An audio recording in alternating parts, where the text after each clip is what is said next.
Hi, my friends. For today's story lab, we're going to be talking about character empathy. So that means we're going to be thinking about how the characters feel while we're reading the story. And today we're reading Giraffes Can't Dance.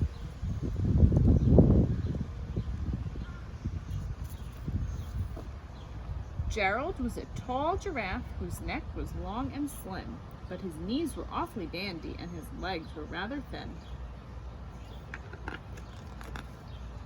He was very good at standing still and munching shoots off trees, but when he tried to run around, he buckled at the knees. Now, every year in Africa, they hold the jungle dance, where every single animal turns up to skip and prance. And this year, when the day arrived, poor Gerald felt so sad. He's sad already. Because when it came to dancing, he was really very bad. Right in the beginning of the book, he's feeling sad. I wonder how he's going to feel by the end. The warthogs started waltzing and the rhinos rocked and rolled. The lions danced a tango, which was elegant and bold. The chimps all did a cha-cha with a very Latin feel, and 8 baboons then teamed up for a splendid Scottish reel. Gerald swallowed bravely as he walked towards the floor, but the lions saw him coming and they soon began to roar. "Hey, look at clumsy Gerald," the animals all laughed. "Giraffes can't dance, you silly fool. Oh, Gerald, don't be daft." How do you think he's feeling? Probably sad, and I think also embarrassed. Look at his face. He's not happy. Gerald simply froze up. He was rooted to the spot. "They're right," he thought. "I'm useless. Oh, I feel like such a clot." So he crept off from the dance floor and he started walking home. He'd never felt so sad before. You're right, he's feeling sad again. So sad and so alone. And he's feeling lonely. Those aren't good feelings.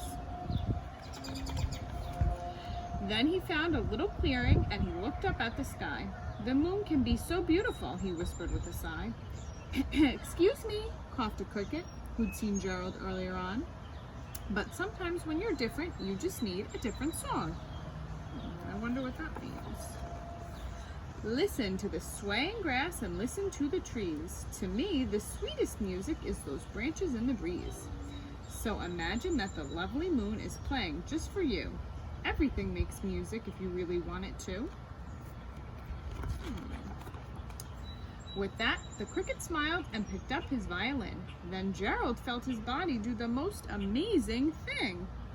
His hoofs had started shuffling, making circles on the ground. His neck was gently swaying and his tail was swishing round.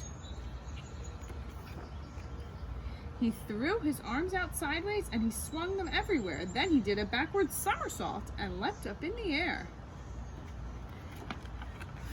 Gerald felt so wonderful, his mouth was open wide. "I'm dancing, yes, I'm dancing, I am dancing," Gerald cried. Look at his face now. Tell someone in your family, how do you think he's feeling now? I think he might be happy. Then one by one, each animal who'd been there at the dance arrived while Gerald boogied on and watched him quite entranced. They shouted, "It's a miracle! We must be in a dream. Gerald's the best dancer that we've ever seen." Look how happy he is. "How is it you can dance like that? Please, Gerald, tell us how." But Gerald simply twizzled round and finished with a bow. Then he raised his head and looked up at the moon and stars above. "We all can dance," he said, "when we find music that we love." Aww. So he was sad in the beginning, but he was so happy by the end he learned how to dance. I hope you enjoyed the story. Bye, my friends.